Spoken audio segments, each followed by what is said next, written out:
Okay. This all the time. Yeah. Is started circling 450. 450. We will. So we went on. Go ahead and convene. On deal here. Since it's been so long, I thought we have guests here. Reintroduce ourselves. I'm Jay Fennell, the current chair. Sharon Merrick. John Moore. Rose Emery. Chip Moses. Dave Emmett. Jess Achenbach. Carmine Caviro. And Justin Shimp. And I'm Richie Deloria. I'm with the County Attorney's Office. I'm James Van Vranken, a planner for the county. Welcome. Thank you. Yeah, Scott Clark, the secretary.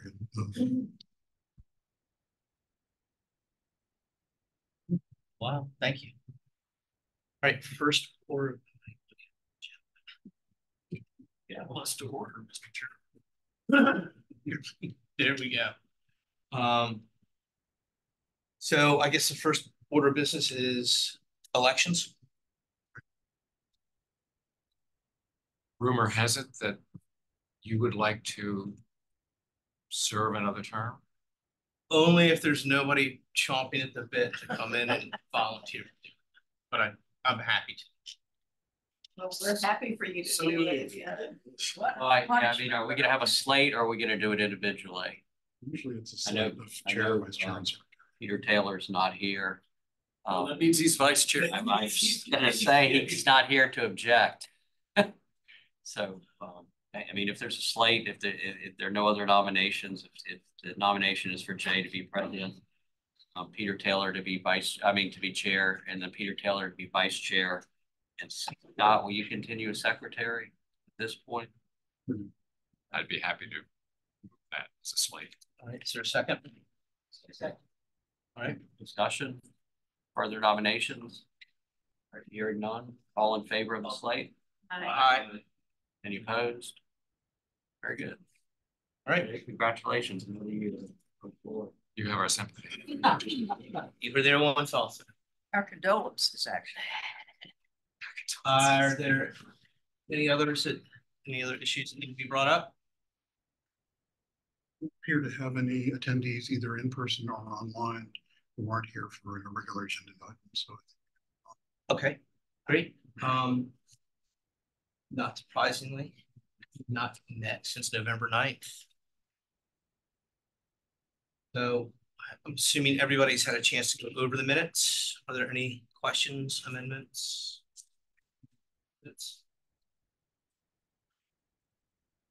All right. They'd be accepted. We have a second. Yeah. All in favor of approving the November 9th, 2023 minutes? Aye. Aye. Opposed? All right, minutes are passed. Right, over to Scott. So the main discussion item tonight is the access easement request for the Ragged Mountain Farm RPD, as you all saw in your packet. I'm just going to do a very brief kind of orienting presentation, and then there will be a slight technical pause. Push a lot of buttons and put a different presentation up. And Justin Shimp, who's the engineer on the project, will do a more detailed description of exactly what's being requested. We can go on to authorities discussion from there. So appreciate your patience when we have to make that transition partway through here. Alrighty, so back in 2006, the county approved a pair of adjacent rural preservation developments, which are these clustered subdivisions that have most of the lots grouped together, and then one or more preservation tracts under a conservation easement co-held by this body and by the Board of Supervisors. So in this case, you can see in the darker outlining, which was much more impressive when it wasn't on this terrible projector. I'm sorry. There are two RPD subdivisions, all of whose development lots are up here at the north end between this point and Dick Woods Road. This is Taylor's Gap over here. And then there are 4 preservation tracts, 2 per subdivision. So it's these 4 parcels in the heavy outline. This one up here is the remnant of the original Ragged Mountain Farm, which has the old original structures on it. The other 3 preservation tracts are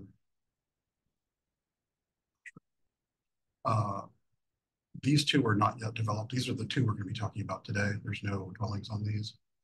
And then this one is does have a dwelling on it. You'll be more familiar. This one is the site of That's what that little cutout is. this down here. Yeah. That's just some other property that wasn't included in the overall. Can you point out where the dwelling for the southernmost lot? This one, Where's that developed? the dwelling approximately there. And I can't see right now, but is that in essentially a part of the map where it's white, not colored? It is. Yeah, it is. And I do apologize for this. No, it's okay. I just want that's my only question. But this property will be more familiar to you all. Some of you have been around for a while as the site of the Ragged Branch Distillery. Of the what? Oh, right, okay. Ragged Branch Distillery. grain from grown on this parcel. That one's not part of what we're talking about today, but it is part of the development. So 2 dwellings on this one, the secondary, and then dwelling.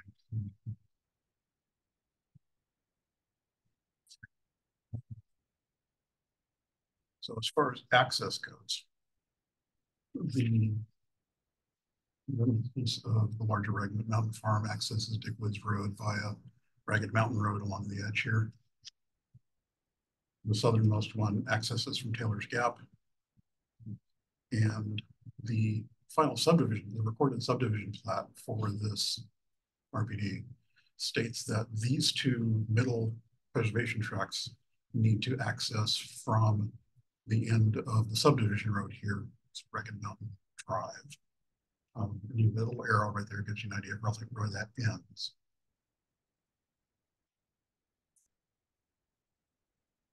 So is that the little neck that was kind of created for that, I guess? to some degree it is, although it's problematic because I'm not sure that this point right up here by the road has enough land outside of slopes to have a legal building site. So you kind of have to come in this way. And as I think Justin will probably mention in a bit here, any way that you come into here, you're going to cross critical slopes and probably a stream buffer to get to the building site. So you have a better map, individual lot. I have one in a bit that'll zoom in. Yeah. I can always, if necessary, I can switch to the. Okay, Scott, I may be slow here. The first.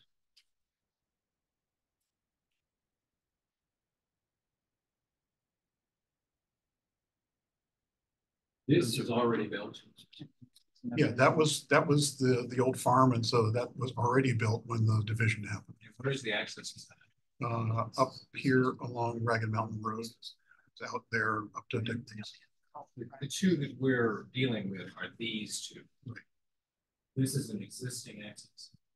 That one has an existing access from Taylor's Gap that is right about where that arrow is. Yeah, it was. Is there a dwelling on that road? I'm sorry. That's what the distillery is. This is a distillery. Yeah. And the dwelling.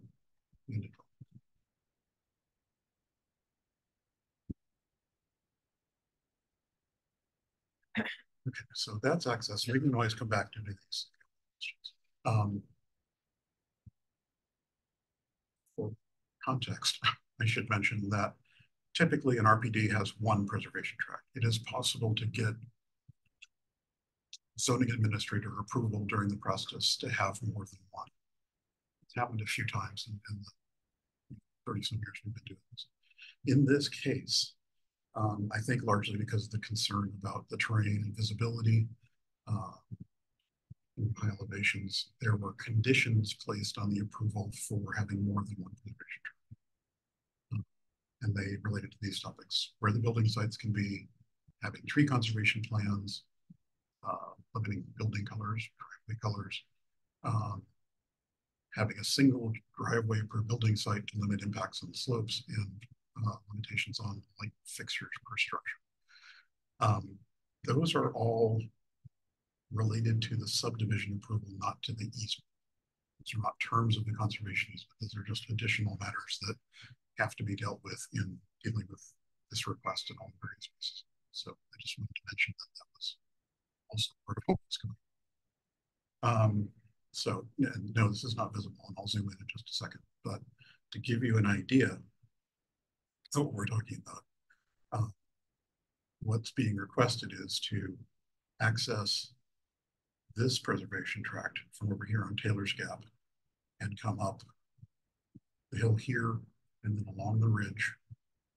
The required building site for this preservation tract is just up here, just off that road, the proposed road. The required building site for this preservation tract, which is effectively talking about by trying to get to it, is here. So the access would come up the hill and along the ridge across the property boundary. And from there, just it's just a zoomed in.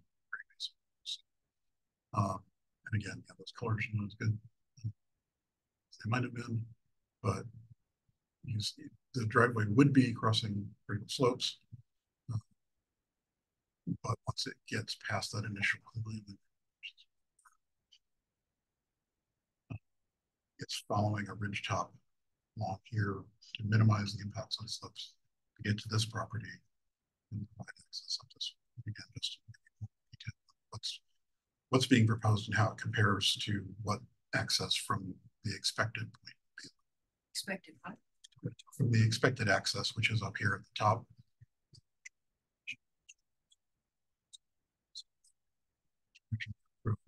This would be the access into this property and also this. So what's actually before you all, there's lots of different moving pieces to this, but what's actually before you all is the easement holders, is that this would be, this blue here, would be a new access easement on top of a conservation easement that you all and the board hold. So as easement holders who have an interest in this property, you would have to approve that before it could happen. Just like we've done before with utility easements, for example. When there's a utility easement across the property that you all have an easement on, you have to approve it just along with the landowner before it can happen. It's basically so clearly the landowner has to, clearly the landowner also has to. Right, exactly. Yeah. Do we have any idea whether that's a possibility? Yes, John here is representing landowner. My understanding is yes, they are aware of this too. And I'm going to turn this over to Justin in just a second. But my understanding is this would, the part you're seeing, I believe, here would be the access for both properties. So it's not that there would be two different driveways; there would be one.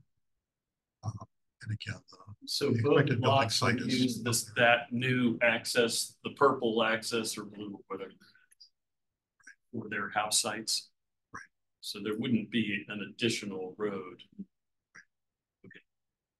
Your report to us mentioned, I think my memory serves me, that there was some sort of, there's another layer of approval here that the county board of supervisors through the staff is working on some other issues or the same issues, or how? Let's pull up my list to remind myself so I don't forget something. There are a few different things.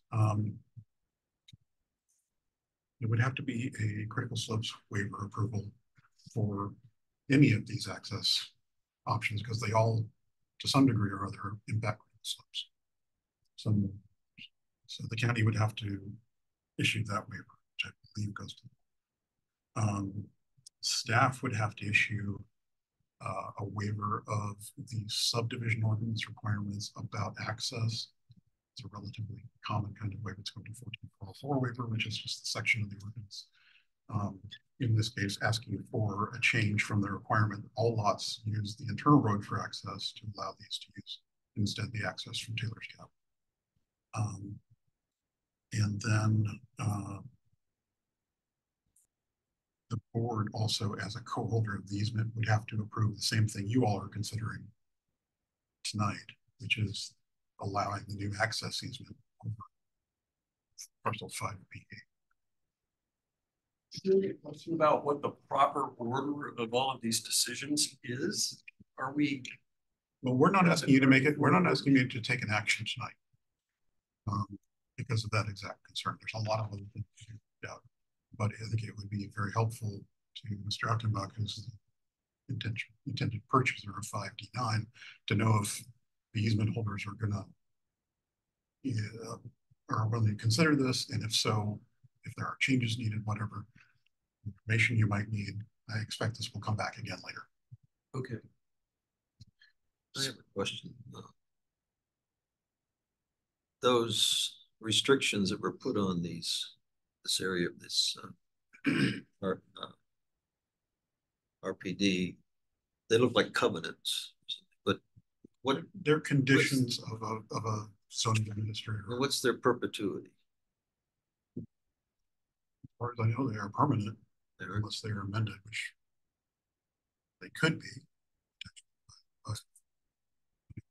What are the timbering provisions?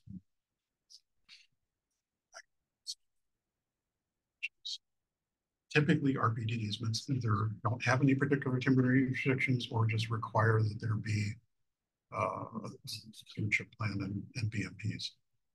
They don't, I'll look this one up specifically in just a second here. Let's change concern first, but typically the RPD deeds don't either prevent timbering like a lot of the donated easements do. Have like detailed requirements about kind of timbering. Scott,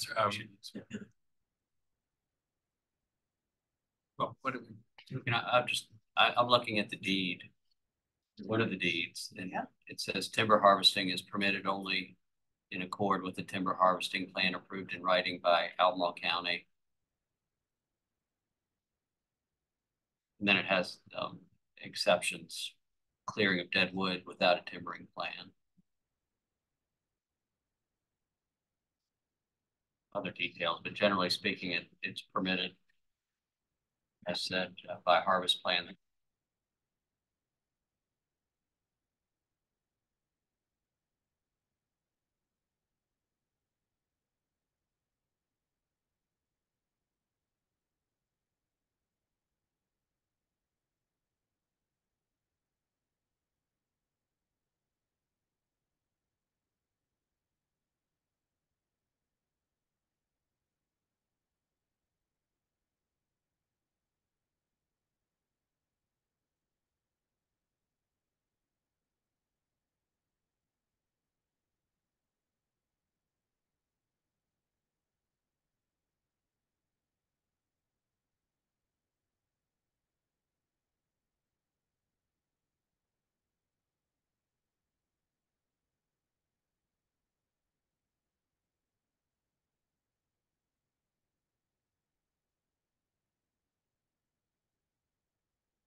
right, for the past. So we've been working on this puzzle, or I have for a year, just trying to figure out if there's a way to make it work. And that's why it's kind of led to here where we're now talking to you to see if there's still a way to make this work. I get what we're supposed to, I understand our role in this. I think we need to set aside the building sites for a second and set aside those other layers. So we have an understanding of kind of physically what's going to happen to the lots. And then, you know, yeah, so I think if you go ahead. We're trying to get them. On the screen, sorry.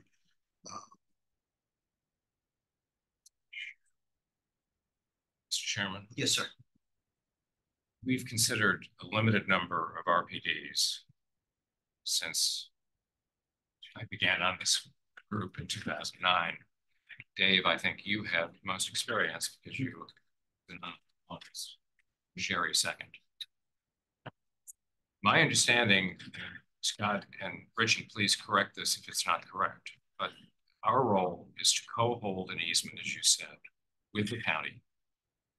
And our role is to look after the conservation value of the property. Rationale for an RPD allowed cluster development with an understanding that the preservation tract would provide conservation value. One important rationale of the RPD is to limit access to the clusters.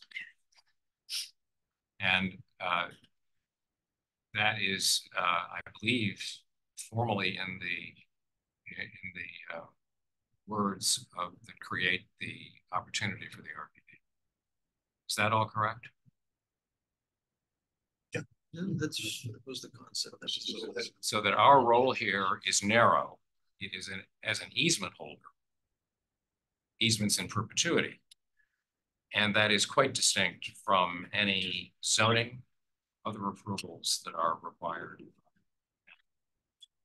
So our standard is higher and for a different purpose in the counties. They intersect, but ours is distinct. Can I chime in that the deed, the easement exists, and to some extent, the duty of this body is governed by easement itself.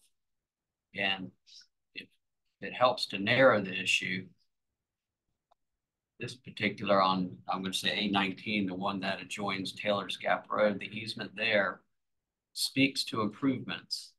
And it says the following may be constructed, installed, located, or placed, provided they are otherwise consistent with the easement. And that gets to Dr. Moses, to your comment as to whether this is consistent or not. But A is driveways, and B is other improvements in facilities customary and related to the use of a single lot. And so that's what we're considering. I think one of the issues might be, does this shared driveway, is it consistent? Is it consistent with the use of a single lot? And then is it something that this body, if not, is it something this body would consider changing because it may, in the whole total picture, may promote the conservation values. But as it sits right now, they do have under the deed, they are entitled to build a driveway. Looks like, I can't say, but that entitlement is that improvement is that just sets a stage. I'm not saying the whole reason we're having to deal with this is that the actual access route is defined. No, it's not in the deed. So why are we here? My view is because it's a shared driveway. It's a new access easement on the conservation easement. Can't happen without the approval of the landowner and all this. Let's go through our slides if we could. And you can see this, but I think you're all now familiar with where we're talking about. And I don't know how my color is going to show up in this map either. So let's see. Sorry. Yeah, let's see. It might help. Is this page just blank or is it? It shouldn't be. It's not. Is it loading slowly? Yeah, go down further there. Okay. So this is the lot B20, as we were talking about a moment ago. There's the area, the brown is the parcel in question there. And you'll see the green is a stream buffer that's down that side you have to cross. And there's a cemetery, it's a little purple hatch. You see that labeled cemetery there? Yeah. So there's no building site there. The building site on the preliminary plat, the RPD plat, and the final subdivision plat that's approved is up on the back of the parcel on top of the hill. So if you just go to the next slide, Scott, I think this is our driveway. Let's see how this shows up.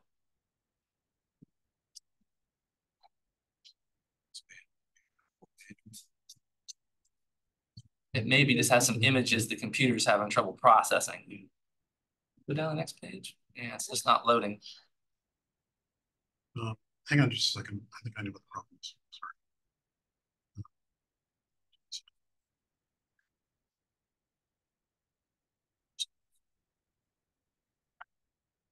So while he's fixing that, that first slide that you showed, that is approved as drawn, as shown on that first slide. That's the recorded Okay, the lots yeah. and the access. Okay. Well, yes, the access would come across that area. There's no room for a building site there, but you would come from the cul-de-sac across the stream and up the hillside to the building site in the approved route. I guess the issue is that because the deed allows like a driveway for a single lot, doesn't necessarily allow without modification a driveway for 2 lots. What you would see on this when the picture comes up is that the driveway length, if you build 2 separate driveways to those building sites, you're building much more driveway in really a much more visible location. Because if you want to go to the site, if you're going up 64, you see the sort of face of that hillside. So the driveway cuts across that hillside coming up, which is authorized. You have a lot of record. It's got rights to build a house on. But our proposal is to basically go from the other side, share a driveway for the first, maybe it's 1,500 feet, 2,000 feet, and then split that off. So we're just taking 2 long driveways and making it a shared driveway plus 2 driveways. And that really is all we're here for to discuss. And simply we need because the language of the easement, the shared driveway portion would serve 2 lots, not a single lot. And I think that's what needs to be clarified, is if that's okay by the easement holders. Is there a map in your maps of the 2 driveways? There is, yes, and hopefully it will show up okay. Page 2. It's just loading very slowly for some reason. Off the USB drive onto my computer, so it'll do better. So was there an original set of assumptions and building site that you all now desire to change? I think Is that how we? No, the bill. I don't. Right get into this? We're not really trying to get. We're not. It's really not. But the answer is not really that. The plat laid out in like 2006 show the building sites in approximate locations. You know, but in the case of this lot B20, that we're trying to get to, that area. But to get to it, you have to cross a lot of slopes. There we go. It's trying. It's that one right there, Scott. I think has the map everyone's probably curious about. Maybe let's sit for a minute. Mine's loading slowly also, so maybe it's there are a lot of lines. It's a heavy drawing, basically. It does load. It just takes a while in my experience. So let me ask a question then. If let's say we didn't do anything, you have in an older drawing a way to do a ridge run coming in off of Taylor Gap. So there seemed to be that was drawn in. So this is the parcel that I have under contract. It's the 100-acre parcel. It connects to the subdivision up top here where we're looking where the cemetery is. The platted build site is up here. It's right in this location here. That's on the plat as the home site. We ran a number, I think Justin did 6 to 10 different engineering scenarios to try to figure out how to get a driveway from the cul-de-sac to here. And it requires a stream crossing and basically a zigzag up this hill, which is all critical slope. So you're just cutting critical slope going like this all the way up. That one is very impactful to critical slopes. It's also a really expensive, massive construction project. So we then determined, after walking the site, there's an existing road that runs at the top of this ridge line. I don't know if it's an old logging road or what it is. There's an in-place road that already exists right here all the way to the site. So basically, Passable today by, sorry. passable. You by can walk vehicles today. You can walk it, you can, a pickup truck could drive it if there's not a tree falling there, but it's a pretty nice road actually. Some places are better than others. So what we found really is, this is Taylor's Gap here, and this is this ridge line. A simple cut up through this critical slope area here to get to this ridge line, and then it's pretty much smooth sailing all the way to the site. So what we were proposing is we have this new driveway that comes up here, gets to this ridge line. It's not actually even like this, it's just one straight shot up. The road will come here. At this point, this is the home site of the 85-acre piece on the left. So they'd have a driveway that would peel off right there. Is that an existing trail that's there? Like This is just contours. Okay. So that's just the flat top on the top of the mountain. Yeah, you can see it because the lines are farther apart, right? The contour lines aren't all jammed together. Yeah. That's all that shading and steep slope. So we would have a shared driveway that runs through about here. They'd peel off to go to their home site, just that little connection. Yep. And then our driveway would continue on to the platted build site. What is the elevation for those build sites? Roughly. This is around 1,000 and this is around 1,100, I believe. So there are lots of complications, but that is in a nutshell what we're trying to accomplish. Yeah. Yeah, absolutely. Right. And you wouldn't have the switchbacks? No, what we're proposing right now is a single switchback. So it would just go boom, boom to the road. So it would go up there and over. And then there'd be the one kind of veer off driveway at that point. Well, that's The history of this property would lead one to think that access was envisioned in an entirely different direction. Right. So, Can you enlighten us on that point? I mean, again, this was almost 20 years ago. And I think, you know, when you look at this on paper and how it was platted, you're right. They definitely put this little leg here because they were trying to create a connection point to the home site here. And the home site here there's a connection from another subdivision, or sorry, another cul-de-sac over here. They clearly did not give any thought to how you actually get to those home sites. You know, on paper it looks great and clean, but then when you go out there, there's a mountain they're trying to get to. Yeah. So both of them did not contemplate critical slopes on what they on paper looked like the most efficient access. It would look to me though that given the history of this property, the access was intended to be through 74-5B9. I'm not sure what that number is. That's the parcel of the south. That's When the distillery The is? distillery. that's So not what the final plat says. And acknowledging the issues of construction I just mentioned, but it's the final plat and the expectations across. So, but there's nothing in the subdivision approval about accessing either of these preservation tracts from the southernmost.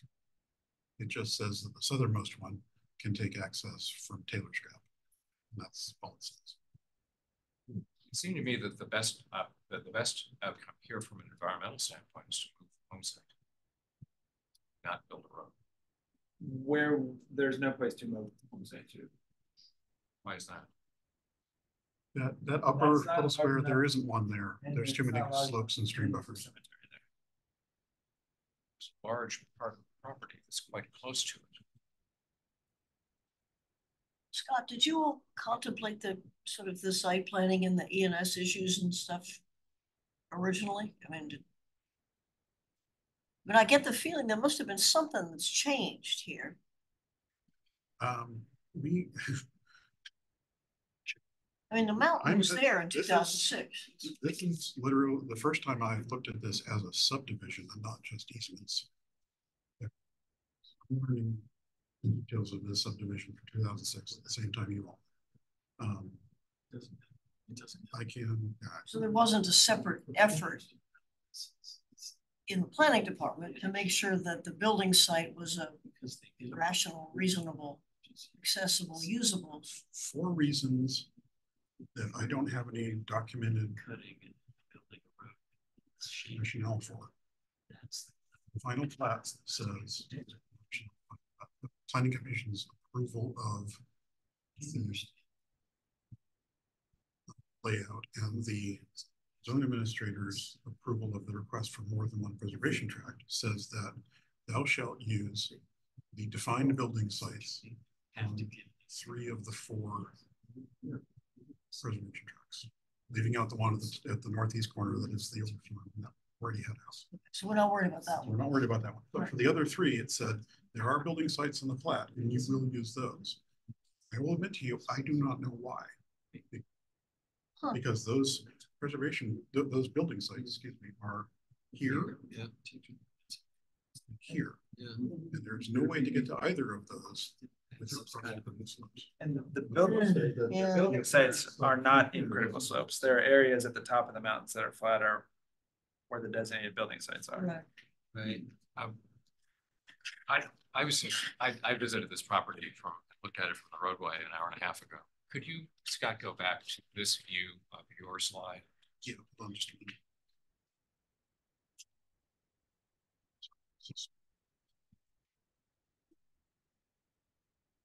Let me preface these remarks. Any modification of an easement is highly problematic for this body. And in the past, when we've accepted a modification, it has been to enhance the value, the conservation value, not to dilute it.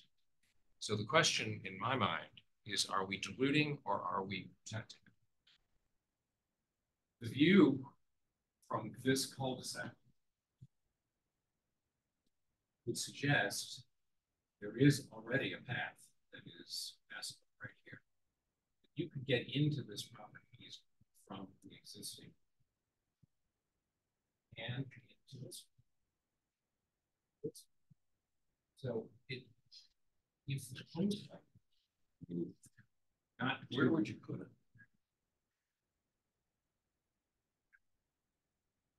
Closer to the access road. If the access road came through this grass road, there is already a track. So it isn't clear to me, well, why the home site was put over here and less access from a different direction was anticipated. Here it's on top of the mountain. There were a mountaintop protection ordinance in place, which didn't pass. Exactly. Would that be a building site? Precisely. Yeah. So you wouldn't be here. I'm just having a problem with, the environmental stewardship side of this and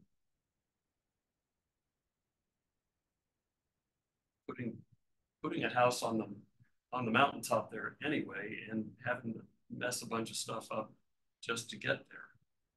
And that's not your guys' fault. We're just here to figure out if there's. The issue here is how this came to be in these particular configurations in the first place. We weren't in the room. Scott says that we don't have much choice, that for some reason, somebody in 2006 planning department was absolutely hell-bent that that's where the building site was going to be. I just don't get it. But we don't get it as to why. Well, it goes counter to the whole purpose of RPDs of clustering and less disturbance. That Chip, you're completely right. That closer to any cul-de-sac or internal access, ideally where we want. I'm speculating, but I would suspect, Sherry, that the answer to your question is that the owners at that time envisioned a different outcome. One, they may not have planned to build on that site. We've had a number of RPDs where there is no building permitted. Sure, but there is a building permitted. It may be that was an afterthought and not a great deal of thought was given to it, one, or they thought the access would have come from the other property, not requiring a new road. And you wouldn't have to do nearly as much disturbance to get there. If you were to go to the south and east. South, and because the owners were originally the same, that's probably what they had in mind. The owners were originally the same? Yes, I'm sure they were. Oh, is that right? The plat does say that access from these two middle parcels. The access to this parcel. No, he's saying down here. Access to this parcel from the Taylor Gap And that these two will come from internal to the subdivision. It specifically says that. Where's that house site for the 58? This one? Yeah. It's like right there. Here it is. Clearing area. That's how high, that's about 1,000-foot elevation.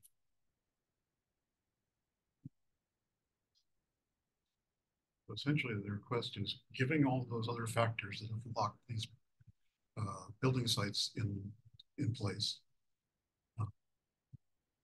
The request is whether or not the authority feels that the impacts of accessing those defined building sites can be reduced by using this shared driveway, as opposed to coming from the end of that cul-de-sac and zigzagging up the slopes to get to. Problem. So. Or the building site can be moved. Yeah, we're having more of a problem with the building sites than we are with the driveway. And I appreciate that. Less chance of getting it, you can't fix that. It's not on. And I appreciate that, and I feel the same, but the problem is that it appears when you glance at this map, and it's partly this projector, that there is a building site right at the end of the internal subdivision road. And there's stream buffers, there's critical slopes, and we now find out there's a cemetery there. That looks like a lot, basically, but it's not. It's just an access point. So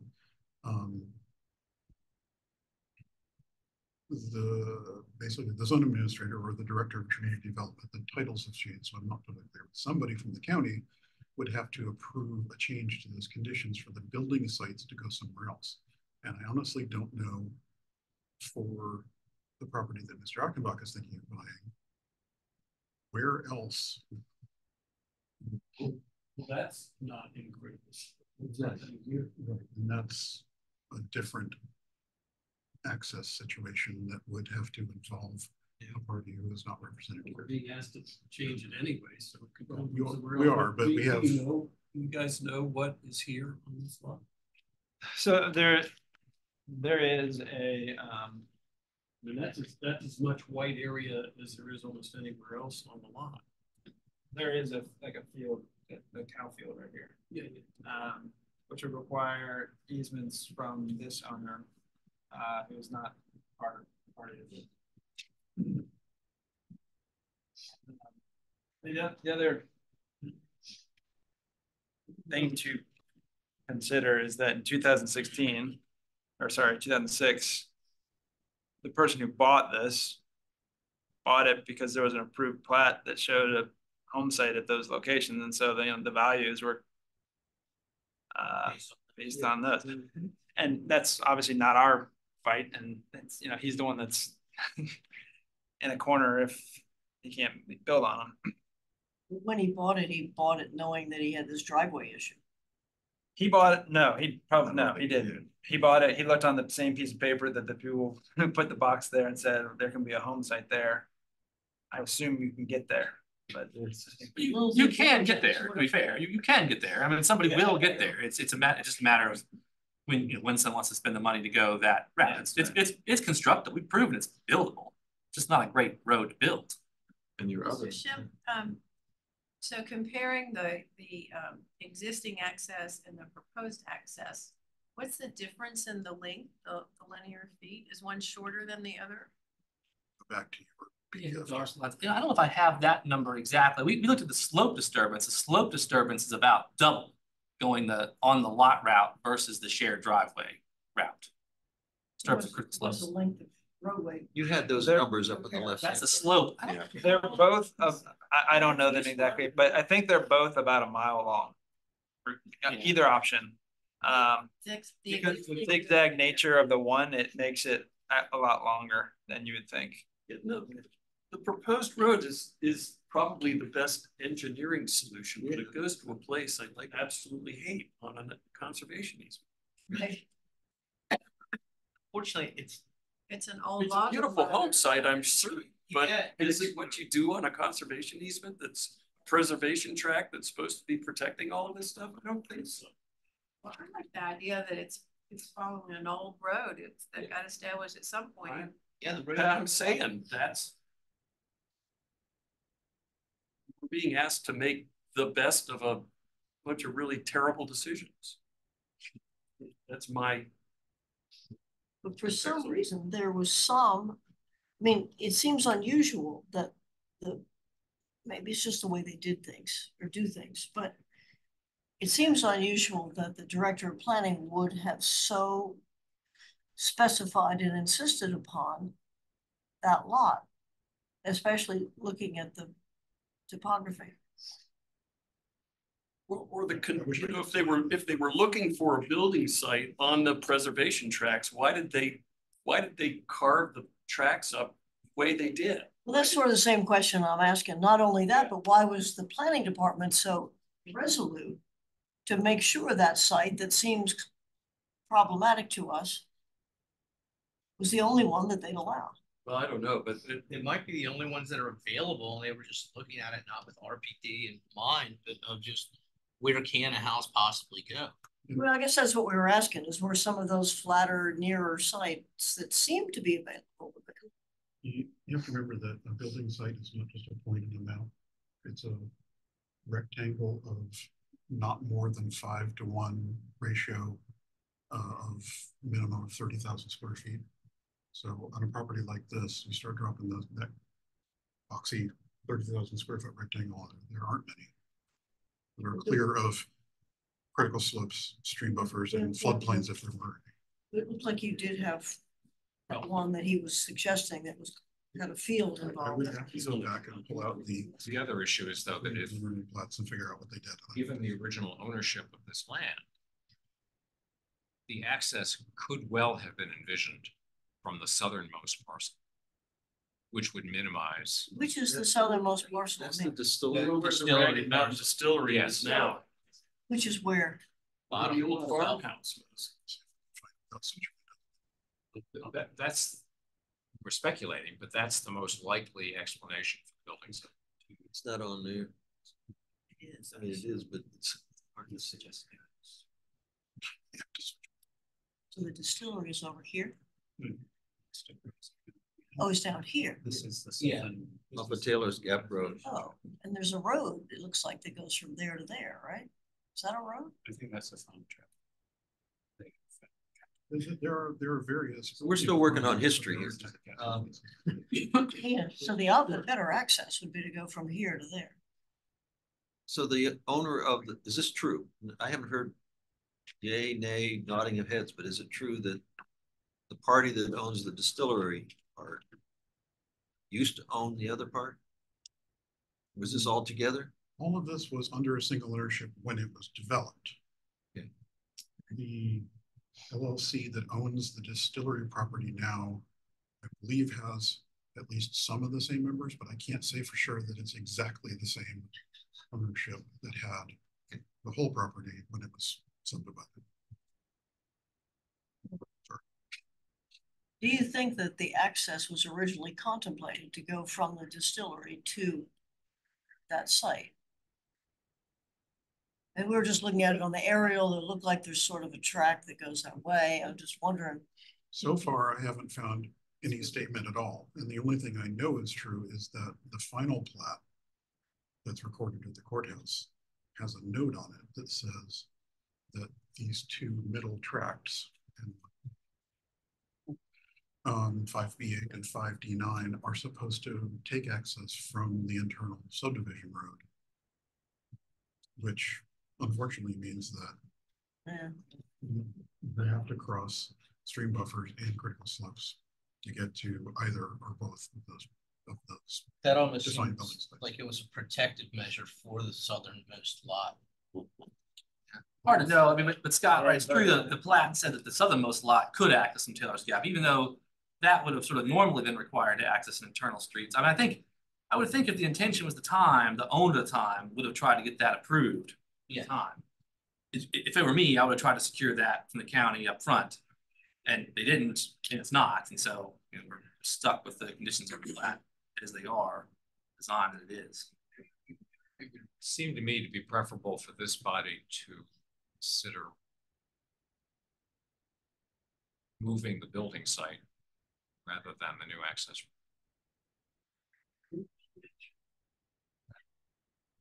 closer to the existing cul-de-sac. Oh, you can.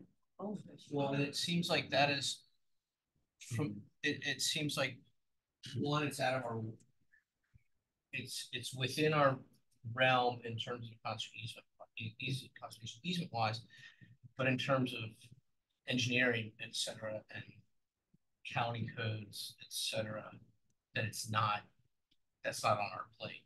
I mean, Scott wanted general feedback, and I would say that the consensus of general feedback, it may not be that it's a motionable or usable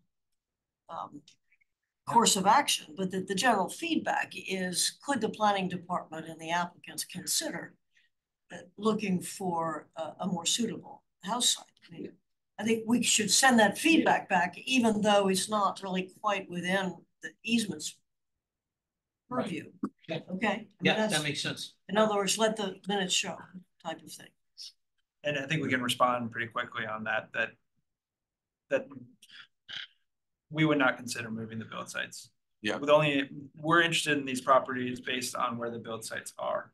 Well, who wouldn't? Right. Right. The thing that attracted, I can say at least for my clients, the thing that attracted them to this particular property was the vista afforded to them on the build site, Yeah. on the plat, right? That's the thing that they were drawn to These first. are subdivision lots that were publicly marketed. I don't want to make us to be out to do bad guys. We just No.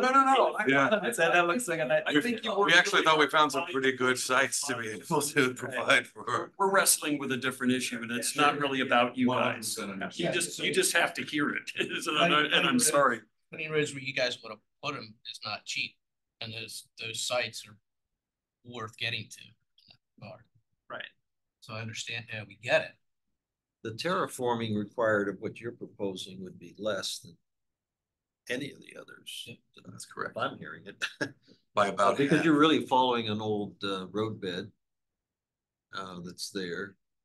Well, and it's on the ridge And you top. don't have to go, and following the ridge line.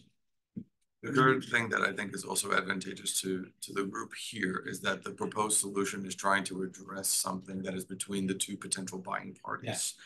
And so while we actually love, like, there are, we both looked at the opportunity to actually think about the access from Taylor's Gap, not only from where it is right now, but also from the Ragged Branch Park, because it's a nice spot to be able to come up there too. But right now, the opportunity to work something between the two parties interested is the thing that is also kind of the thing we're trying to work through at the moment. Yeah. Right.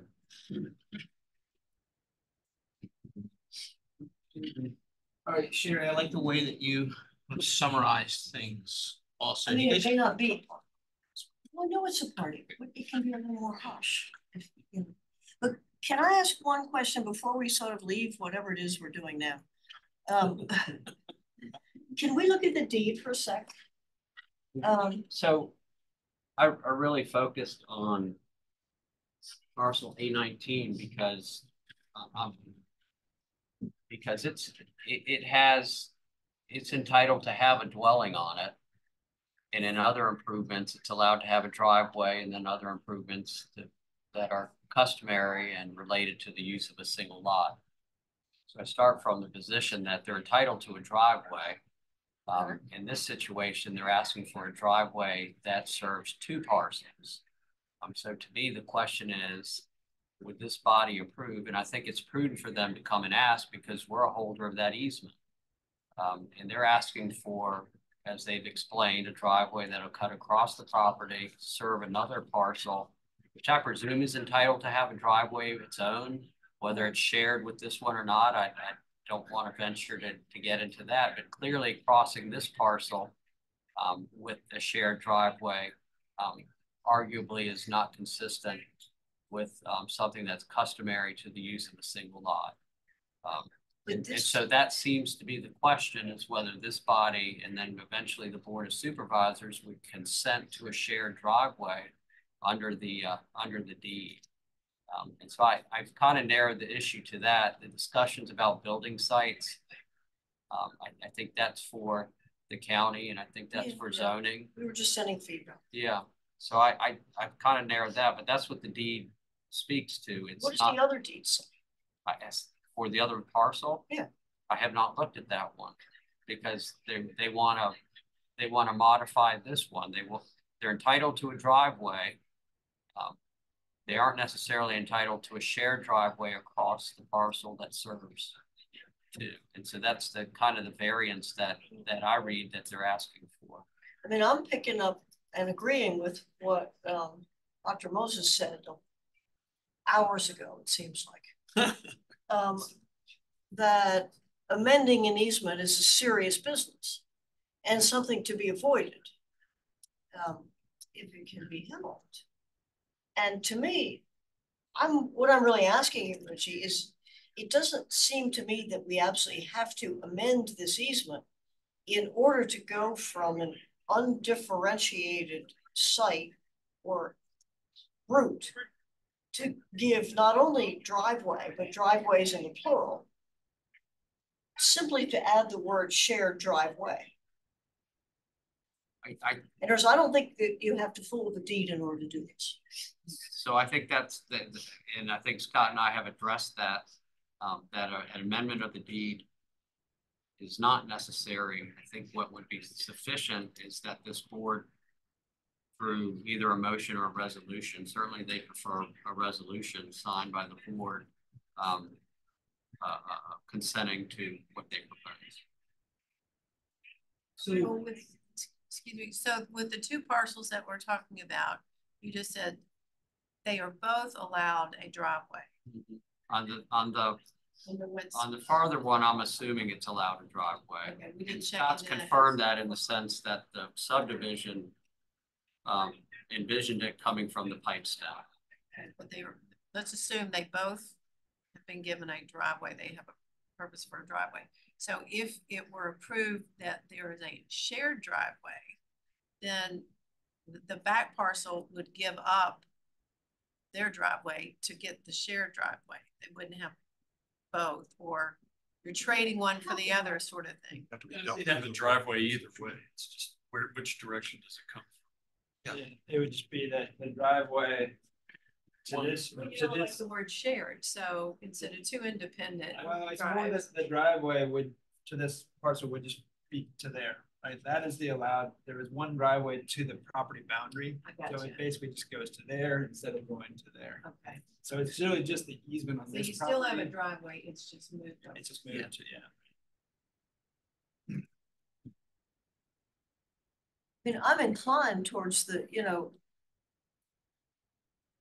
idea that never speak when you don't have to. That, especially as driveways across the affected lot are in the plural, and there's no indication that they're to serve only buildings and structures on the easement property its own self. I'm thinking we don't need to respond to this. For them to create the access easement across B8 in the same way that in the past, Dominion has come over and said, we need to run a new line across this property. There's a new easement being created on top of the existing. So for the length of this new access, it's not just a road, it's an access easement over a conservation easement. That much I think this body would, and the board would have to act. I mean, if they built a driveway that had no legal access for this back parcel, that's not, they have no guarantee over time that they're going to be able to keep that access. Because the next owner of this one could say, what do you do? Go away. So we may not be amending the preservation tract easement. It might be that if they're looking for an access easement, that since we have an interest in A19, they may want us to consent to their access easement. So, Yeah. what this is coming down to is that even for the least impact on the resources that we're trying to protect, because they're going to get a driveway, two driveways. Well, my concern at the moment is not that. My not concern is the least impact on the legal document.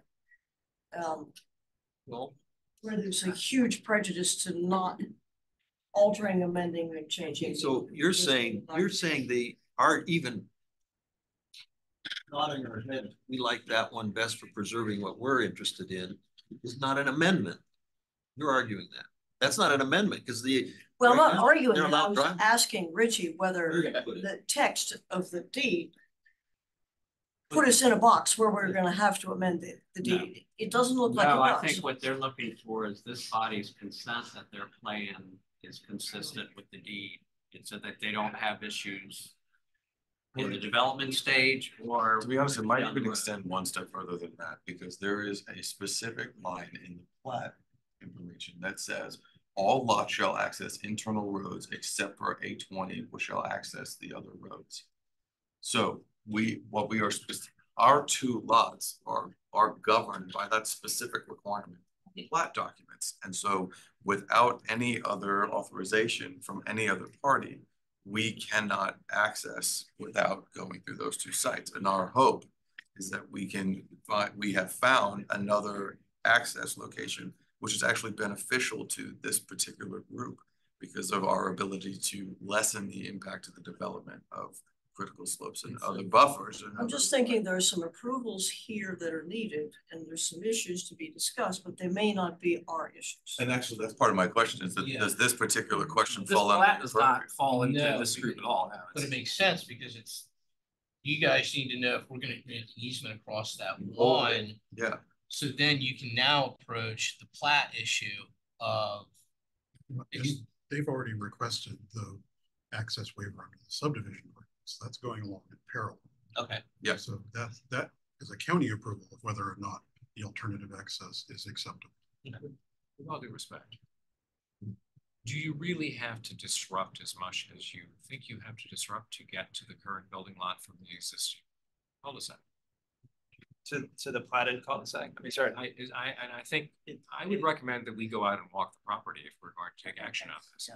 I did that today, and it looks to me that you can get to where you want to go without a whole lot of disruption. Now, I did not go onto the property, but I would strongly recommend that the view of the topography from the road that is visible, from the cul-de-sac that's visible, does not suggest that that much disruption is required. What would concern me more is that there's some old growth forest. Especially, I've walked this thing many times. I can guarantee you it is straight uphill. And where you're talking Straight uphill if you use a straight lane. No, It's not straight uphill if you do a can look- curved lane. If you look at what's on the screen right now, it is all impacts. I'm trying to be sensitive, and I just if you walk out there and see it, and I think if you're looking in the cul-de-sac, it does look, from what you can see right there, like it's a nice little, someone's cut in a little walking trail there. But then once you get kind of through that bottleneck, you are into some pretty serious terrain. And like you said, it's all old forest there as well. What's the contour here? That's 40 feet. Yeah, those are 40-foot long. That's a lot. So the orange is all critical slopes, and this Yes. blue or purple color is the WPO stream buffer. There isn't a stream buffer in this easement. I put it on there so you can see there is a mapped stream there with buffers on it.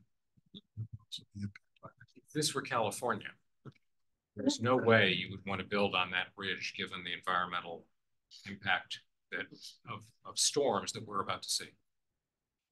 There is no way I would build on that. This is Malibu solution. Well, but they want to build up on the flat part of the top. It doesn't matter if it's undermined beneath you. And this other one is also on a ridge. Yes. It is. So you can see see the crown at the very top where it's basically the only section that doesn't have critical slopes around it. And for this lot as well, whether you come through the cul-de-sac that you can't quite see on this screen, or you come through on the potential access point through Taylor's Gap. Swipe this up. No, the other direction. Sorry, please. Thank you. Stop right. What's wrong with that? That is a site that we would not be interested in building on. About 1,000 feet low. You would have to impact critical slopes to get there as well. Because you'd have to come up and around. You couldn't necessarily go through the distillery property. So you'd have to take the same ridge line up and around and then come down to it.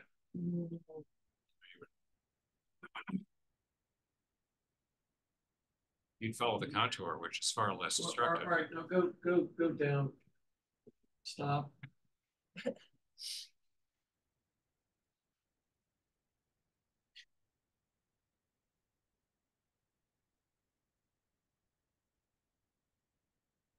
Yeah, so remember, this is ridge top, right? So you've got to go up and then down in order to get to here, anywhere. And across the Although street. it's fairly short, but even so. Still a spine. In the stream buffer there too, so You know, there's no perfect solution here. There's just what's the best of the worst. Or what's the least. That's what I was trying to get at, because, you know, this is an easement, and in that easement and in the deed and everything, they have a site approved. And they bought this property, or based on that. whatever it is, based upon that building site. So it's not in our power to do anything about that. But the building site is not in the easement. It is not specified in the deed of easement.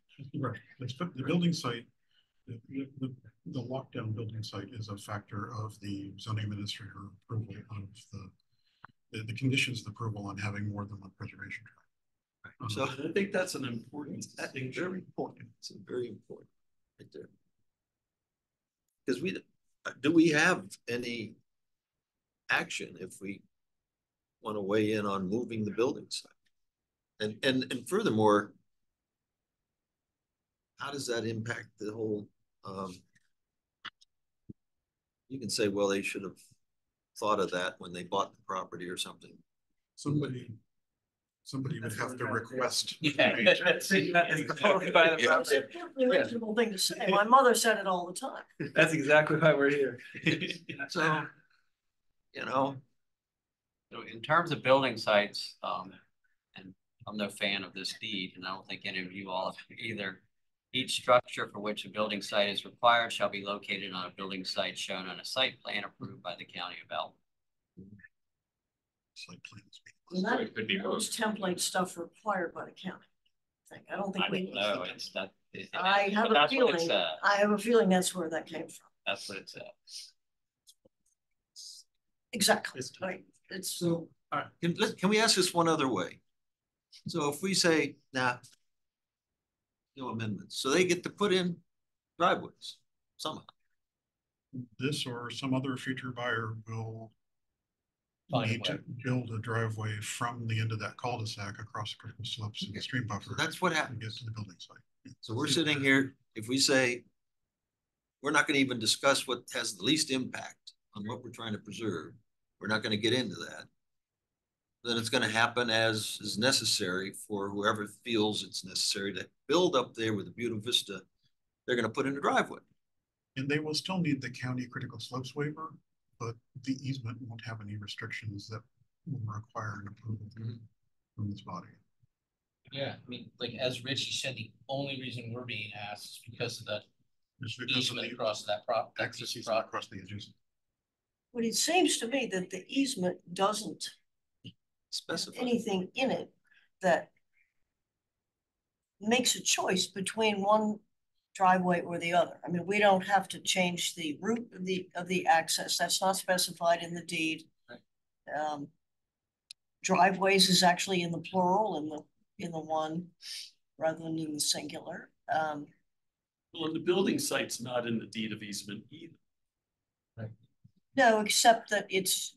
I It's mean, allowed somewhere. I agree with you. We don't have to deal with that problem. And I thought it was useful to send feedback that was a little out of our purview, but still they asked for feedback. So there is some, but my thought is that there's not much we can do even hardly to.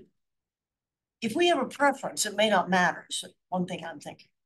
We may really prefer one route to the other, but it may not be our choice or purview to have a preference. Well, but the county's got there's an approval process regardless. Somebody in the county has to approve. But it's not us, is my thought.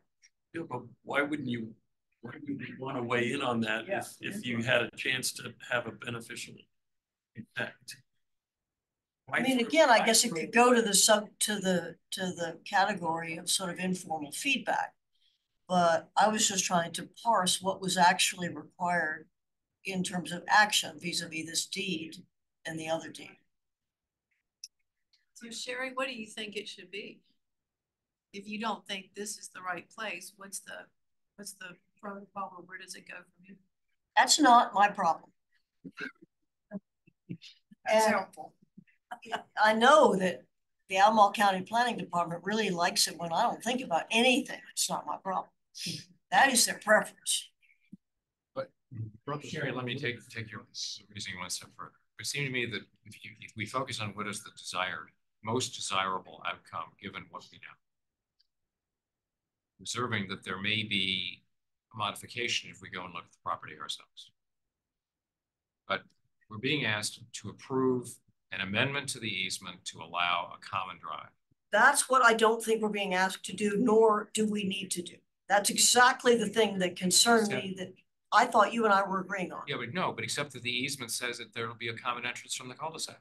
The easement doesn't. No. The plat does not. The plat does. The easement seems to say, in the sections Richie pulled up that I was looking over his shoulder on, it simply said one of the reserve permitted rights was driveways, period, full stop. So it wouldn't be an amendment, it would be. Driveways and other improvements and facilities customary and related to the use of a single lot. It is plural. So in a way, we are looking to ask for a change to an access that's related to the plat. The group of people that we really should be looking to address is different, is the zoning. The prudence in what they're doing is they're asking this body to chime in as to whether what they're proposing is consistent with the easement. And what that does, if this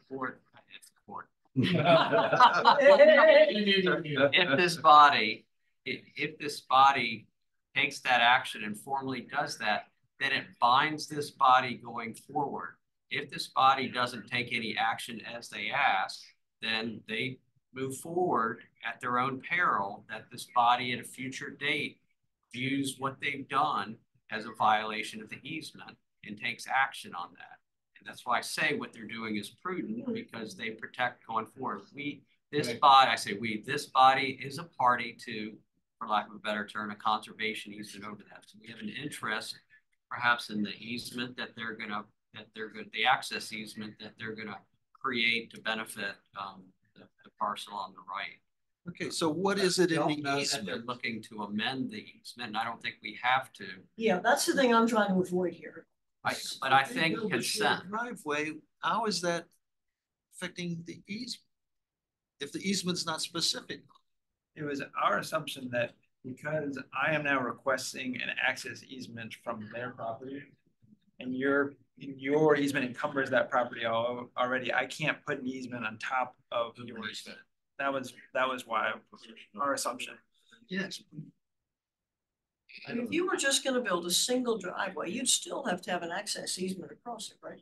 Not necessarily, it'd be wholly on the. Not to serve 819, you build your driveways to serve the dwellings and the other built improvements. So the access easement is occasioned by the fact that you're going to serve an adjacent lot. Yes. Yeah. I see. And is that customary?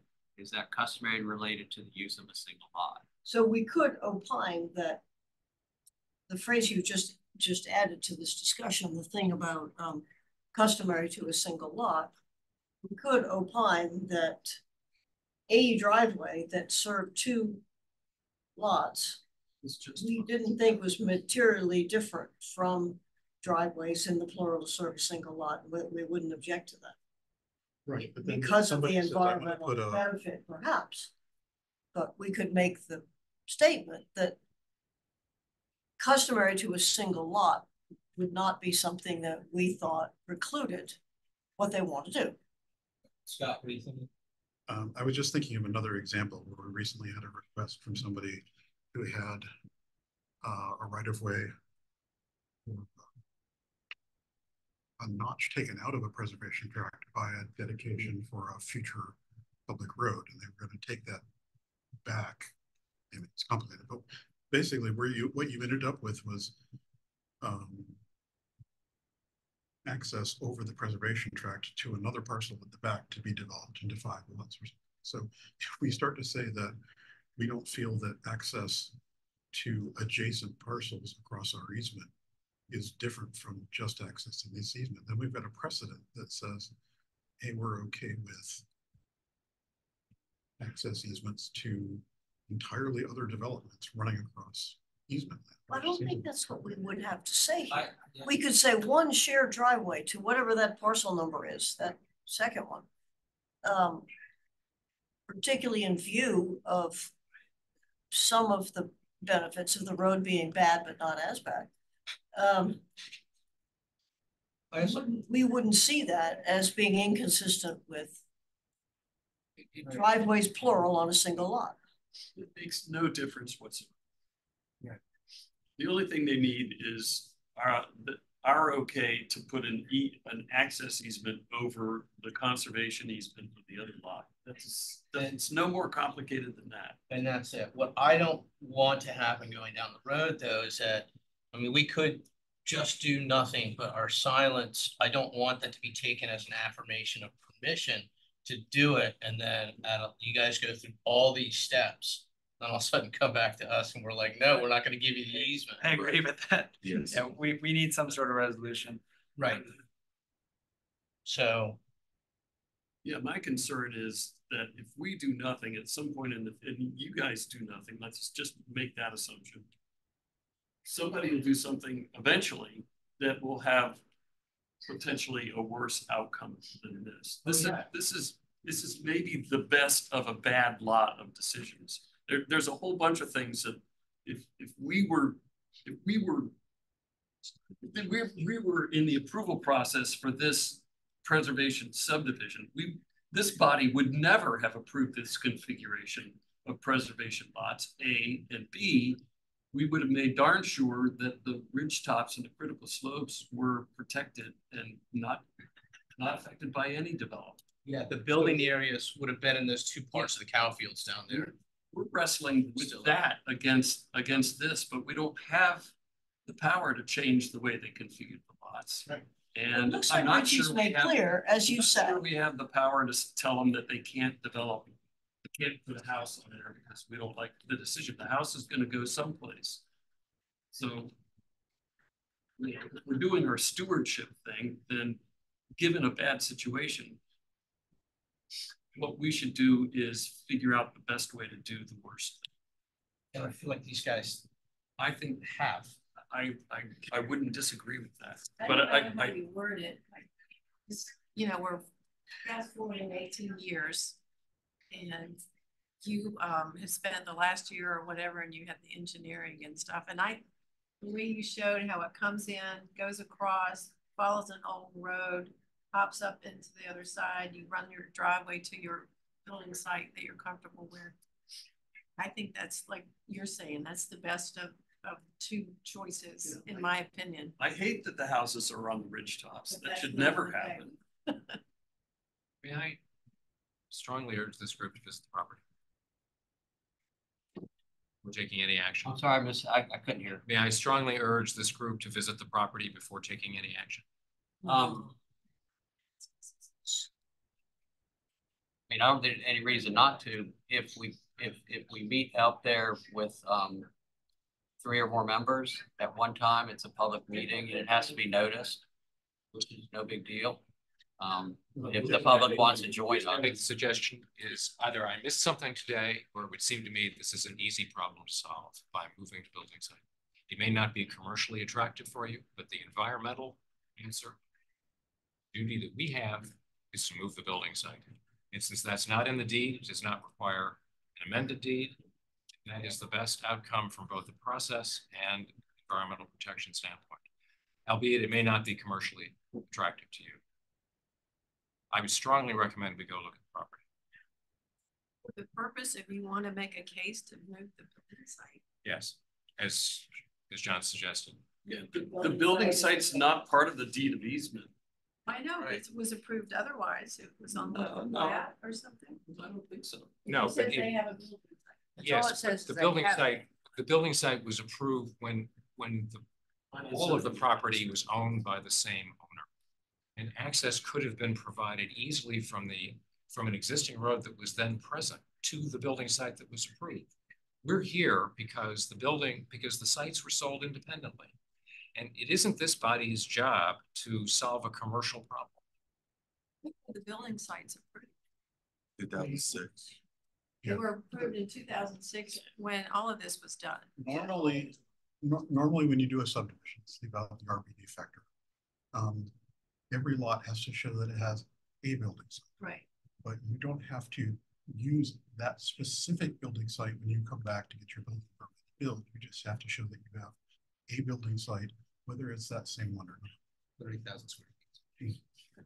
In this particular case, when the owners of this property said we want to do an RPD, but we want to have 2 preservation tracts per RPD instead of 1, the zoning administrator said, okay, you can do that as part of this RPD, but there are conditions on our permission to have 2 preservation tracts instead of 1. And there are several of those. One of those was you have to use the building sites shown on the preliminary, which are the ones we've talked about on the locations here.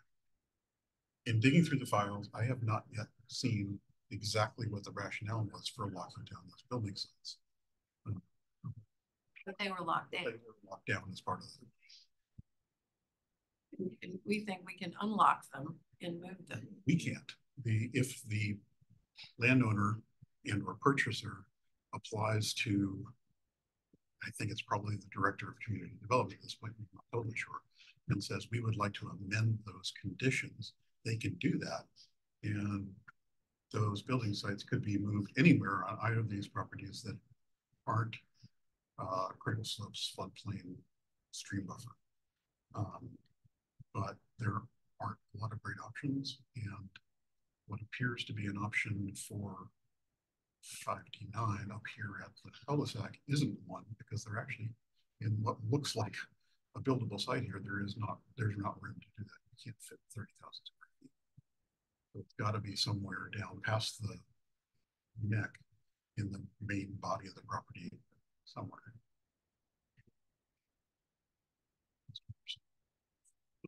Can you put up Yeah, I mean, you could put one there, conditions? but again, you've got a different access problem. Either you stick with the requirement on the plat to access this spot from the cul-de-sac, so you've got an even longer route, or you've got to amend those. You have to get that 1444 waiver for the subdivision ordinance to get a different access to here.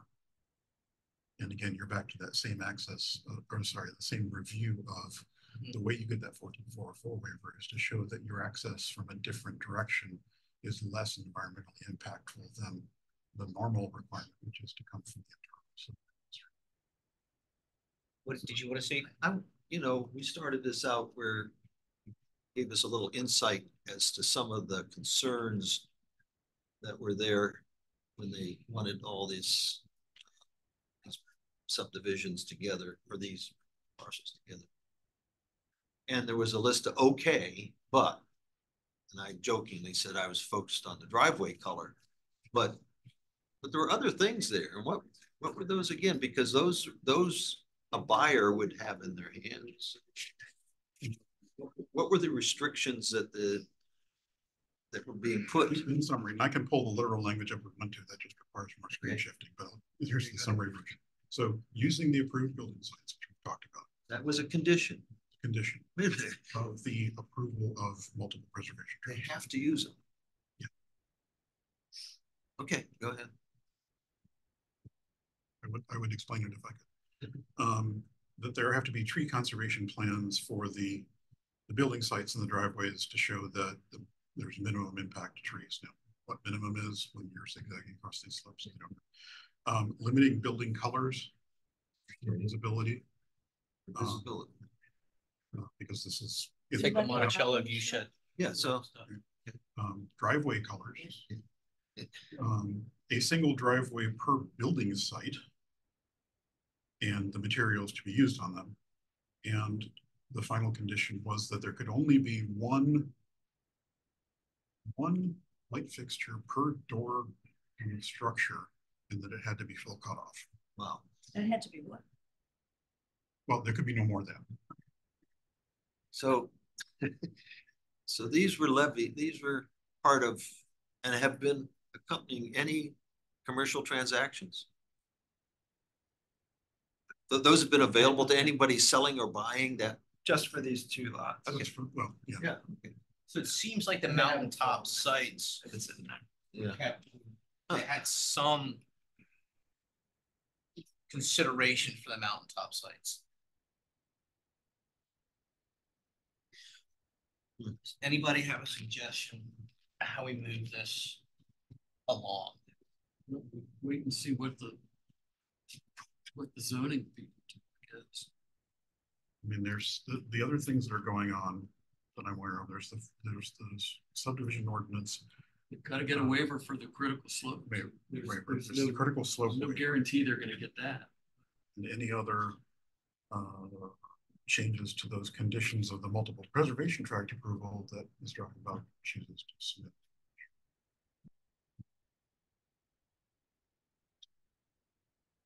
Working on this for a year, you said, given all those other considerations, you think those are doable?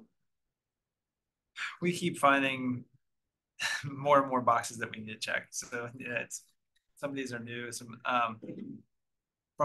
those are kind of more questions to Justin, who's done this sort of thing as an engineer. Do you think these are doable? I mean, as far as getting the critical slopes and well, that's really it, right? Yeah, I mean, the county has to allow access to the previously approved building site. There could be conditions placed in kind of slope waiver about how you construct it, how you would minimize impacts. You may have increased erosion sediment control measures, things like that. There could be, but the county cannot take away the right to a building site. It's inherent. When the lot's recorded, that's a right that runs with it. That's why it's approved before the lot was recorded, right? The county said, you shall have a building site. In fact, you shall have this one. And that right runs with the property. There may be conditions on how you get to the slope waiver effects, but it cannot take it away. So it's just a matter of how, not if.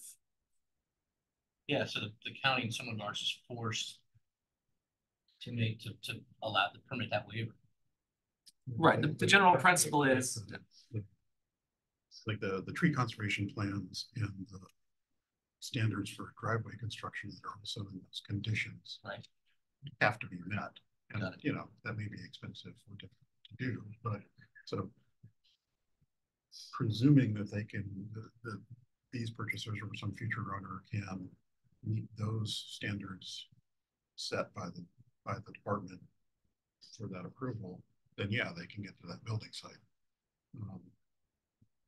What that exactly that involves in terms of engineering and expense, I have to include, but it's possible. The principle is to disturb as minimal slopes as you can. Essentially, if there was already a platted easement in the path we're talking about going, the county zoning officials would require us to go that direction because the disturbance of slopes is less than the route that is on the parcel. That's the principle of the driveway slope issue. Clearly, we do not have a unanimous direction on this with the board though, but I'm inclined to agree with Mr. Moore's perspective on this of it seems to kind of just allowing the easement across the piece of property for the new plan and put it up for discussion. If as I said before, what I don't want to happen is that these guys go through all these other steps and then we end up being the roadblock. And so there's a way that we as a body can. I mean, do we want to send guidance that says that, and I hadn't appreciated this until Richie said it, that you could have a single family driveway without having to have an access road that's deeded. What's creating the issue here is the need to serve a second lot. So we could send guidance that we wouldn't find allowing an access road on a single lot. I mean, on a single access to serve two lots Doesn't give us her. would not, we think, violate the easement in this case, and with the under the consideration, or because of the consideration that there may be environmental benefits, or if there are, the county E&S people who are not us find that's environmentally more preferable. Right. To do that we would not hang it up on the use of what a customer use for a single lot would be. It seems to me that's the guidance that seems to capture little bits of what this consensus might be. Right, and that's, although there's a lot of other stuff hanging out here. I think that's, do you guys catch that? You know, I think that is good to get guidance, but I just don't want it to be implied that it's approval. So we don't want to be driving the bus here. We need we need either a denial or an approval to move forward. Like, it can't just be a right, we're good with this. I mean, in theory, I understand. I'm not sure you do, because that's not what the staff asked us to give you today. Well, we're not requesting it necessarily today, but we can't put ourselves in a position where we are closing on these properties. We're trying to do our due diligence up front and figure this out and get the approvals now. We can't close on them and then find out later that you're not going to allow the driveway. And it's not just the driveway, it is the easement, because I will need an easement on his property that sits on top of your easement. Yeah, I'm thinking that it's not us that's doing the allowing here. I think the only thing that we need to make clear is that we would not consider a shared driveway serving two lots and requiring an access easement, which a single family driveway would not, that we would not consider that to be inconsistent with the easement. I think that is all. Well, the resolution, you would have a resolution effective that said that, so that we would know that in the future, the easement, you're saying the easement doesn't need to be amended. The board agrees no, that's not what we need. You're saying that you're not need to amend it, that the board has determined that what's proposed, a shared driveway serving one additional house, fits within that framework. Yeah, it's fine. It's fine. It fits. It is acceptable by the easement. And Richie can correct me if I'm wrong, I may be, but if we look at this differently, these two properties were perfectly flat and had no particular resources of interest in the middle sections of them, and somebody wanted to put either a driveway or a power line with an easement, anything like that. My understanding was that basically could not happen unless the landowner and all underlying easement holders issued an approval of that new overlying easement. That's the way we've always done it with utility lines, anything else we've considered. So I understand the change from we will or will not issue an approval for this new overlaying easement to a simple statement that we don't object. That's not the way we've done it in the past. I think the notion of, there's nothing that says it's legally required, but I go back to the notion of prudence. If you want to get an easement across the property, I don't know if that's A19, you want to get an easement, then you want the consent of all parties that have an interest in that. And so that means going forward, you know, again, this body looks 75, 150 years down the road.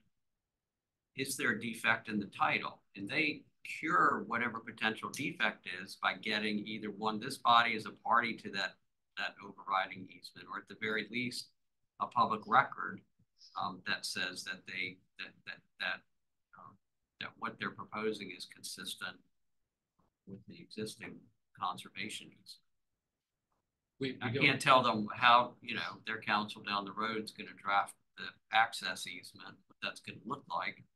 Whether that attorney says you need to get the conservation easement authority to be a party to it, I don't know. I'll defer to that attorney, but I would think they would want some official action on this body's part, just declaring that it's not inconsistent or that it's consistent with the existing deed. The title company was surely captured. Scott, didn't you ask us not to give an official action today? Right.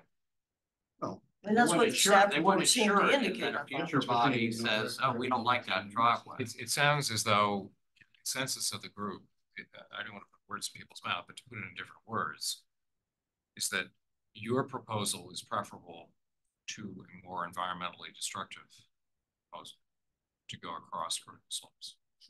If you seek formal approval of this body, then in order to get that, I would think it would be more likely if you were to assure your good faith that the plan you seek to have approved by other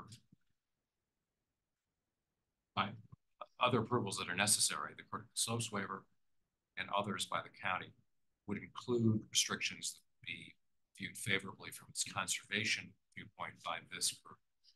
It's a convoluted statement. What I'm saying is, we trust your good faith, agree as part of the rest of the approval that you will do this in an environmentally responsible way. It is likely that we would approve your request to go across property. Does that mean you always see the results of the critical slopes waiver? Yes, I mean, that's, just look, it's been said several times, several ways. Okay, this is what we have. Now let's find and put our name behind and our whatever approval behind the one that has the least impact on what we're trying to preserve. So we're not going to be able to change building sites and all that. It's just like, this is the best way to do it. And we need some more input. I saw some numbers in the upper left-hand corner where you looked at building critical slopes that are going to be impacted and all. We just need to, I would think, a little more depth to that, because we do have an interest in what's done on the easement. And so we don't have the power to do things that we would have done if we'd started the whole thing in the beginning, been in the room, but that's what we have. So I think, I'm just saying the same thing. Yeah, just if we sort of, can we, what he was saying was in good faith. Well, let's just say, let's see these studies done where you come back and say, here's the environmental impact of A, B, C, and this follow the ridge line shared driveway. And at that point, then I would have what I thought, okay, makes sense. We have A and B. Yeah. So basically that. So we've submitted the study that is the comparison study. Yeah, so that would be the 1444 waiver. The subdivision sounds like something I should read. Yeah, Okay. And so you get, Justin, is it your opinion that the route that you guys have proposed is the least impactful environmentally? Or is it a combination between kind of cost and environmental impact? Well, the two are somewhat related, right? Grading across steep slopes are expensive, but we were certain that the path from Taylor's Gap over the shared driveway is less than the alternative, no doubt. Because for one, you're sharing, one driveway instead of two, just for a length of road. Two homes are sharing the same piece of like pavement or stone, whatever they're driving, right? And then you're only really getting the slopes in this first section right off Taylor's Gap. That existing road. Then using the existing road bed, and you drive on top of that. And so there's no doubt. It would be nice, I think, to have actually an action from you all before, because I think that this part of the slope waiver consideration will be, well, can you actually go this route?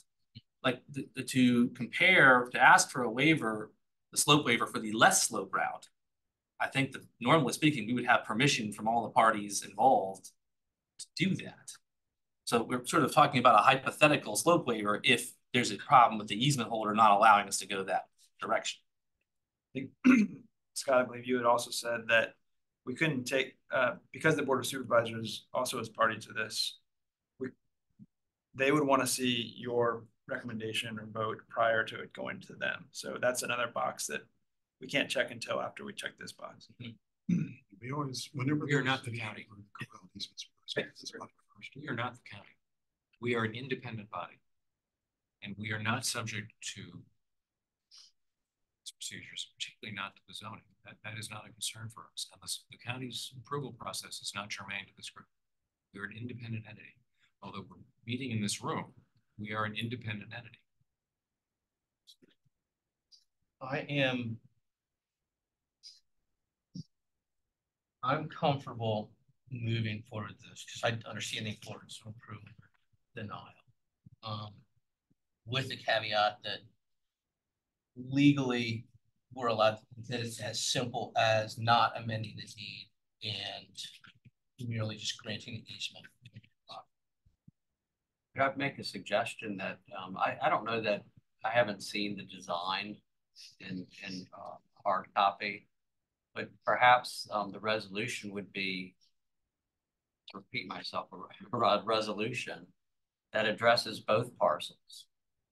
And that this body finds that the design that they submit is consistent with both deeds serving A19 and serving B20, so long as the construction complies with that. And I guess I get to the point then that they're locked into what that design is, and so they abandon the ability to do this access easement. And then I presume the design won't have an access driveway from the pipes down. And so that all this body finds is that the design they're presenting is consistent with the deed that serves both A19 and B20. But Richie, I would take a contrary position that we do not have enough information to know that there would not be more significant environmental impact from what is being proposed, without further guarantees that there would not be offsetting improvements in conservation quality. We should not take an action that dilutes the conservation value. We need assurance before taking action that a construction plan will occur that does not do further damage. And I thought that was the point, Scott, of your comment, and especially here in the dark, I can't find it. That you didn't really want us to take an official action today. I thought you didn't want us to get ahead of, your site. There's a subtlety there. I wasn't recommending that you all not act, and I'm not sure it's ever appropriate for me to do that. I was just trying to communicate that we were looking for feedback rather than necessarily a final. And I thought perhaps you all would have. Right, so I guess that's what is making me think we shouldn't have an approval resolution today. And I concur. And so that I concur. we do what you had hoped we would. Scott, the point you can take back to your colleagues in the county that this independent body has said we are favorably disposed to granting an easement across the common to serve both lots. If there is a plan that lessens the damage to the slopes, water, timber, etc. And all I can think is I'm not qualified to make that judgment, but if we, I'm doing this on the fly, which is probably a mistake, but the subdivision ordinance waiver for the change of access, if I remember correctly, is going to be reviewed by our engineering department. If they review and approve that waiver, I think so. And they basically take the same findings you were suggesting. They're evaluating environmental impact of Route A versus Route B. That's part of the process. Engineers find that that is an appropriate waiver to issue, and then we come back to you, and I don't know the timing on this, but when they have finished that review, and if they state, yes, this waiver is appropriate to issue this waiver because the impacts are in fact less, then perhaps you all would feel more comfortable about acting at that point. Assuming that they have sufficient information in order to make the call. And there are standards in the ordinance about what what an applicant has to submit in order for, as far as I know, but in order for that review to happen and a response to be issued. So maybe all they really need to know is whether or not we would approve the shared interest, the theoretical easement over the easement. We would say that the need to overlay that easement would probably not be something that we and your additional violation. We're okay with that if the result is a lower impact. Exactly. Yes. Not in every case, but in this case. From our perspective too, is that we want to get confirmation from the professionals, from the county engineers, that, you know, this protects the environmental aspects that are fundamental to what we do. That's fair to say. So we need to get the, whatever the waiver is, the 401, whatever. So that has to fall first.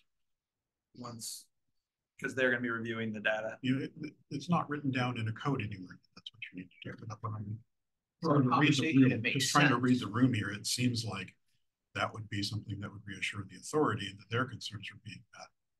And it's something you have to do anyway. So how do we proceed? Do we need a motion? Richie, how do we get on it?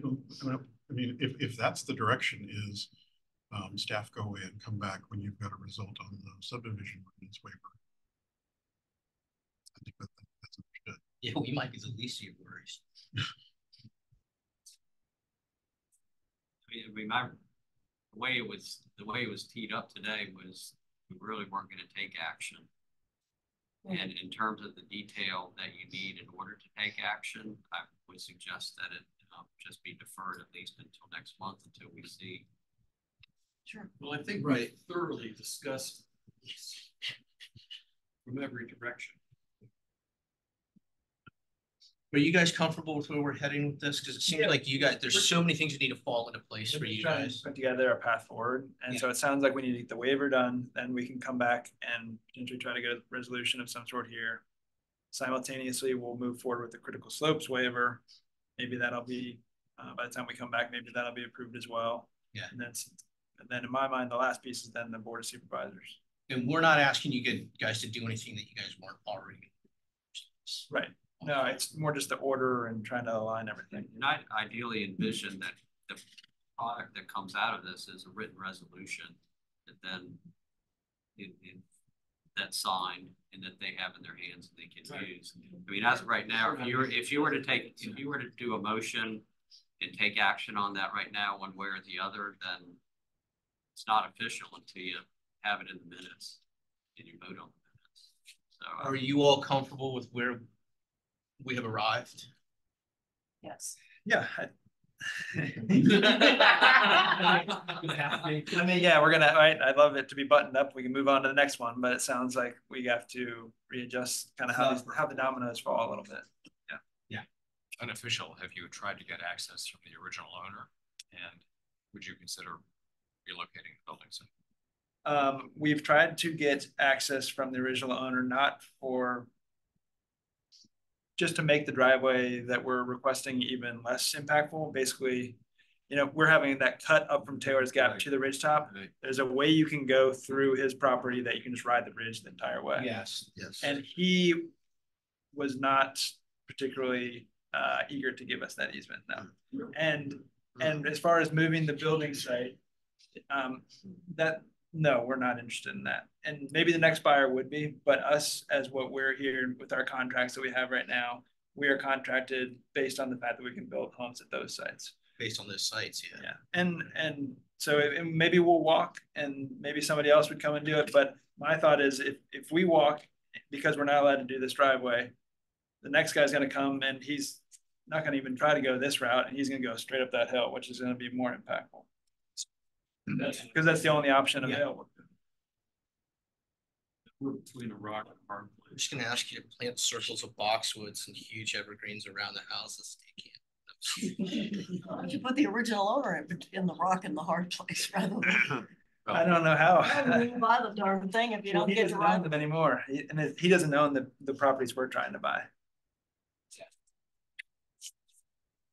All right. So, you know, we meet every month. So, Really? thank you all for your due diligence. Of course. Thank you all for listening. I know it's complicated. Yeah. God, are there any RPDs?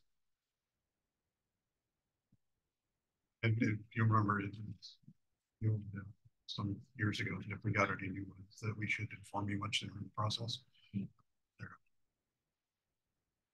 There was that one 6 years ago, whatever it was. That was the first one. Excuse me. Yeah. No, we'll just be here for I don't think so. So, but I do have, in terms of new business, I have some, I just have an announcement to make. So at the next meeting, if not the next meeting, then the July meeting, there's been changes to the FOIA statutes. And we do have a remote participation and a virtual meeting policy that we've adopted about 1.5 years ago. So there's going to be some changes that are mandatory to that. It has to do with loss of a quorum during an all virtual meeting. It also increases the number of virtual meetings that we can do from 25% up to 50%. And it requires annual adoption of the policy every year. So more boring stuff. Do we need to adopt that policy? Not now. I'm just giving you notice that at the next meeting or the July meeting, that will be presented to you. Joy, thank you for sticking around. So Jake, let me say that. Any old business? All right, move to adjourn. Thanks, folks. Congratulations. Jump right into the fire. So Hey, are you serving more terms than Putin? Hey, I'm better. I'm already serving more terms than me.